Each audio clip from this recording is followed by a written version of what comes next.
서면질의 답변을 보니까 대한민국의 사회적, 구조적 성차별이 존재한다고 답하셨어요. 대법 간의 그 성별 비율도 말씀드릴 수밖에 없는데요. 역사적으로 봤을 때는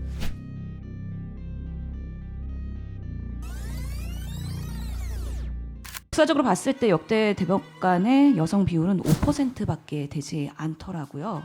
어제 신숙희 후보자 청문회에서는 이런 말씀하셨어요. 고 긴즈버그 대법관께서는 100%까지 가야 된다고 말씀을 하셨는데요.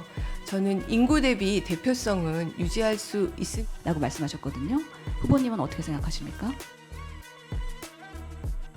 서면질의 답변을 보니까 대한민국의 사회적, 구조적 성차별이 존재한다고 답하셨어요.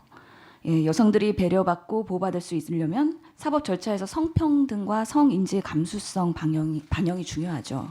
이를 위해서 후보자님은 그동안 어떤 노력을 하셨는지, 그리고 부족함은 없었는지 말씀 주시죠.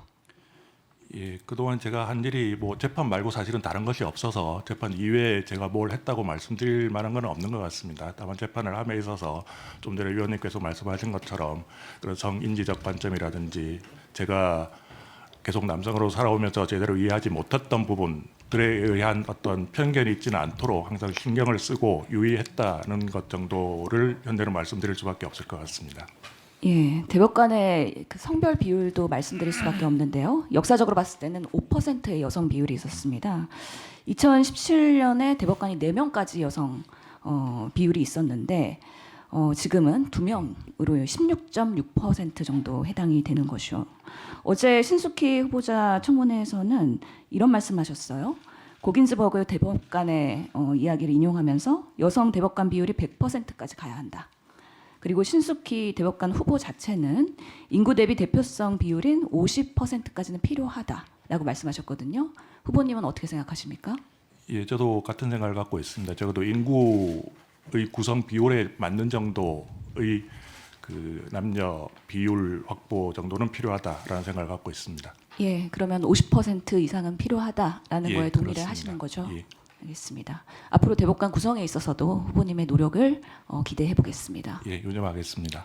예, 후보님은 촉법 소년 연령 하향에 대해서 어떤 견해 갖고 계시나요? 지금 뭐 언론에도 그렇고 뭐 드라마에서도 그런 얘기가 많이 나오는데 하향하는 것에 관해서 뭐 하향이든 또는 상향이든 어떤 방향에도 좋지만 정확한 기준을 정할 수 있는가라는 점에 대해서 제가 좀 걱정을 갖고 있습니다.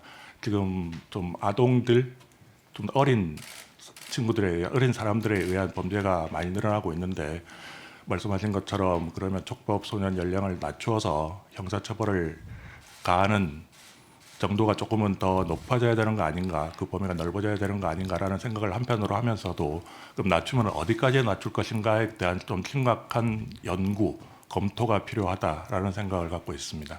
그러면 지금 높여야 된다 또는 낮춰야 된다에 대해서 본인 입장은 지금 명확하진 않으신 그렇습니다. 거고요.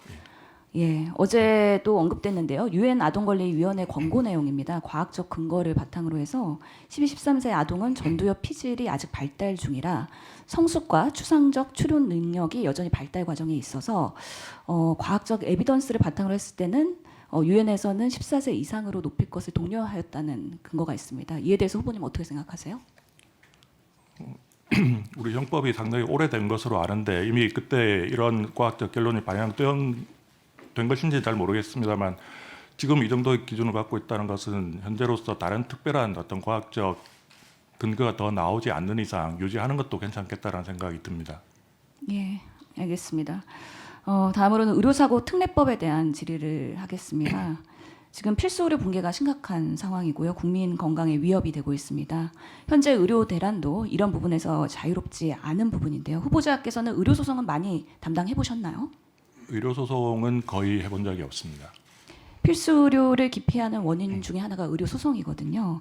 우리나라가 다른 나라에 비해서 실제로 이건 송치율이 연평균 2.2%씩 증가하고 있고 이는 일본은 오히려 8.7% 감소하고 있습니다. 그리고 우리나라의 한국 의사 기소 건수가 일본의 265배, 영국의 895배라고 합니다. 그만큼 의료 소송이 상당히 높은 비율을 차지하고 있는데요. 중환자를 볼수록 소송이 더 위험에 노출되는 것은 당연하겠죠. 혹시 후보님 이대 목동병원의 신생아 사건 기억하시나요? 예, 상세한 내용은 기억을 못하지만 대략적인 내용은 생각이 납니다. 예, 이 사건이 매우 중요한데요. 2018년에 이대 목동 신생아실에서 신생아가 사망했죠. 당시에 검사들이 소아과 교수와 의료진에 대한 구속영장을 청구했고 기자들이 가득한 포토라인을 세우면서 망신도 받았습니다. 상당한 언론에 그런 질타가 있었고 의사들이 사회적으로 사망 선고를 내리는 받는 수준이었죠. 그러다 보니 오랜 기간 형사재판을 받았고 결국에는 전원 무죄를 판결받았습니다.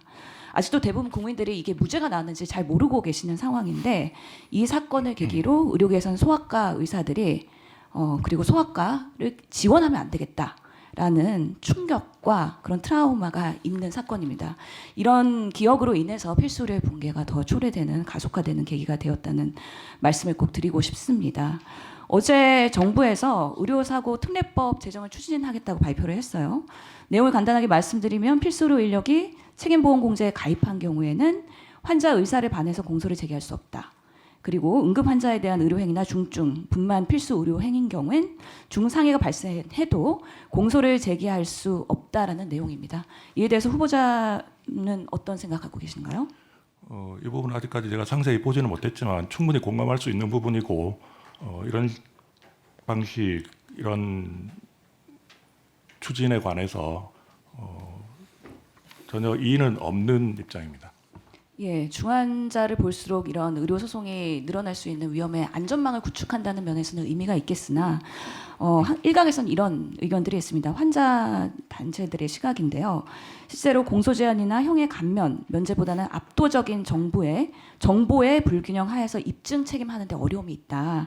그런 면에서 환자가 아닌 의사가 입증 책임을 전환하는 거에 대해서 필요하다. 라는 주장을 하고 있고 어제 그런 특례법에 대한 가안에 대해서 좀 반발도 있는 상황입니다. 이런 환자 중심의 시각에서의 후보님의 의견은 어떠신지 궁금합니다. 예, 제가 아까 위원님 질문하실 때는 미처 또 그 이후에 말씀하신 부분을 생각을 못했는데 오늘 말씀을 들으면서 양측의 의견을 좀 이해는 할 수 있었고 충분히 균형을 잘 고려해서 판단을 해야 될 문제라는 것을 새로 깨닫게 됐습니다. 예, 의료소송은 앞으로도 우리 안전한 보건의료 시스템을 구축하는 데서 매우 중요하고요. 좋은 의사분들이 필수 의료를 할 수 있는 데 있어서 매우 중요한 이슈입니다. 그렇기 때문에 이런 제정 과정과 앞으로의 의료소송에 있어서의 판단을 하실 때는